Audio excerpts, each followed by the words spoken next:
আমরা সুযোগ পেলেই সাধারণরা দমকল কর্মীদের নিয়ে ট্রল করি, তাদেরকে নিয়ে উপহাস করি, ব্যঙ্গ করি, কিন্তু প্রতি বছর অগ্নিকাণ্ডে উদ্ধারকারীদের হতাহতের সংখ্যা কিন্তু নেহাত কম নয়। এখানে ফায়ার সার্ভিসের বিভিন্ন যন্ত্রপাতি, এখানে পাম্প আছে, তারপরে জেনারেটর আছে, দুইটাই পাম্প। আমরা যখন লাগলে বুঝি যে কোনো অ্যাক্সিডেন্ট করবে আচ্ছা আচ্ছা বুঝলাম স্যার। আজকে যে আমাদের এই যে ফায়ার সার্ভিসের অগ্নি নির্বাপনের যে মহড়া চলতেছে, মানে শুরু হচ্ছে, আপনার অনুভূতিটা কি বলেন এই ব্যাপারে? আপনার মতামতটা একটু জানতে চাচ্ছি আমরা। অ্যাকচুয়ালি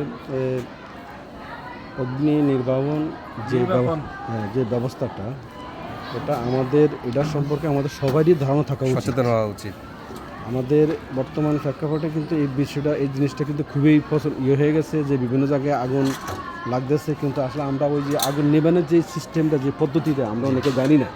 না জানার কারণে কিন্তু আমরা সঠিকভাবে আগুনটা করতে নিভাইতে পারি না, যার কারণে ক্ষতিগ্রস্ত খুব বেশি হয়। তো ওনাদের যারা ফায়ার ব্রিগেড যারা আছে, ওনারা এই ব্যাপারে আজকে আমাদের স্কুলের শিক্ষার্থী সহ ওনাদের ওই যে আনসার বিডিপি যে প্রশিক্ষণ হচ্ছে, ওইখানে এই ব্যাপারে ওনারা ব্রিফিং দিবে এবং কিভাবে আগুন দ্রুত গতিতে নিভানো যায়, এটা ওনারা আমাদেরকে প্র্যাকটিক্যালভাবে দেখাবে, আমরাও দেখব, আমাদের বাচ্চারাও দেখবে।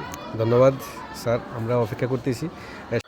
অত্যন্ত পরিতাপের বিষয় হচ্ছে, প্রতি বছর শীতকালে আমাদের দেশে প্রচুর অগ্নিকাণ্ডের ঘটনা ঘটে। তাই শীতকালকে সামনে রেখেই এই মহড়াটি পরিচালনা করা হয়েছে। এতে এই অঞ্চলের মানুষ উপকৃত হবে বলে বিশ্বাস করি।